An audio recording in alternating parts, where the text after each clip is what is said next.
আসসালামু আলাইকুম ওয়া রাহমাতুল্লাহি ওয়া বারাকাতুহু। প্রিয় ভাই বোনেরা সকলে কেমন আছেন? আশা করি সকলে ভালো আছেন। আমি আলহামদুলিল্লাহ আমি ভালো আছি। তো আমি আজকে আপনাদের সামনে একটা তদবির বা আমলিয়াত আমি পেশ করব। যদি ভিডিওটি ভালো লাগে অবশ্যই শেষ পর্যন্ত দেখবেন। পাশাপাশি আমার চ্যানেলটি সাবস্ক্রাইব করে দিবেন, লাইক কমেন্ট এবং শেয়ার করবেন ইনশাআল্লাহ। আর আমি সবসময় আমার ভিডিওতে বলি, যারা আমার চ্যানেলটি সাবস্ক্রাইব করবে এবং লাইক কমেন্ট শেয়ার করবে তাদের প্রতি আমার এজাজত থাকবে। আমার এই চ্যানেলে যত প্রকারের আমলিয়াত তাবিজাত তন্ত্রমন্ত্র আছে সবগুলাই তাদের প্রতি আমার এজাজত থাকবে। তো যারা আমার পাশে থাকবেন অবশ্যই যারা আমার ভিডিওতে তন্ত্রমন্ত্র আমলিয়াত তাবিজাত কাজ করবেন ইনশাল্লাহ কামিয়াব হইতে পারবেন। তো ভিডিওটি শেষ পর্যন্ত দেখবেন, সাথে থাকবেন আশা করি।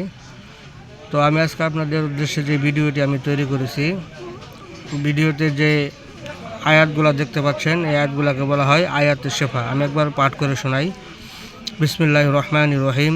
ওয়াশফি সুদুর কওমিন মুমিনিন ও শিফাউল লিমা ফিস সুদুর ইয়াখরুজু মিন বুতুনিহা শারাবুম মুখতালিফুন আলওয়ানুহু ফীহি শিফাউল লিন-নাস ওয়া নুনাজ্জিলু মিনাল কুরআনি মা হুয়া শিফাউ ওয়া রাহমাতুল লিল মুমিনিন ওয়া ইযা মারিদতু ফাহুয়া ইয়াশফিন কুল হুয়া লিল্লাযিনা আমানু হুদা ওয়া শিফা।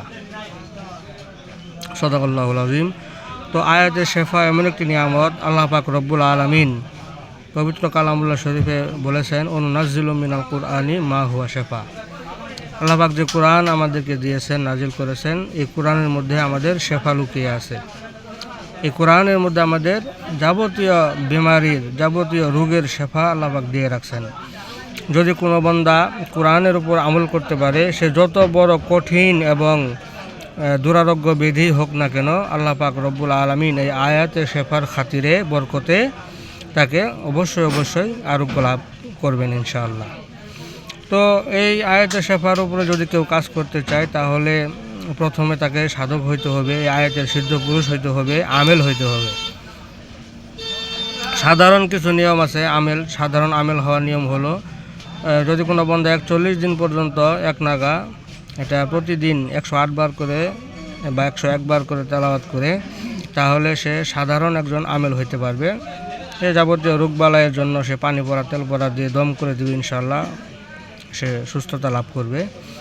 আর মুহাক্কিক আমেল যদি কেউ হইতে চায় তাহলে প্রতিদিন এক নাগা 41 দিন পর্যন্ত প্রতিদিন একটা সাদা কাগজে মেশকো জাফরান কালি দ্বারা 41 বার করে লিখতে হবে। এটা 41 দিন পর্যন্ত লিখতে হবে। আর পাশাপাশি প্রতি রাতে বা দিনে এটা 1000 বার করে তেলাওয়াত করতে হবে, তাহলে সে মুহাক্কিক আমেল হতে পারবে। এই অনুযায়ী যদি কেউ কাজ করে তাহলে সে একজন পরিপূর্ণ আমেল হতে পারবে।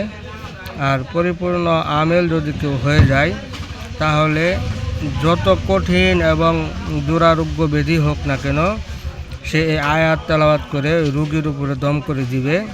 পানি, কালোজিরা, তেল, মধু ইত্যাদিতে দম করে দিবে। সেটা নিয়মিত সেবন করলে ইনশাআল্লাহ আল্লাহ পাক রব্বুল আলামিন তাকে মাফ করবেন।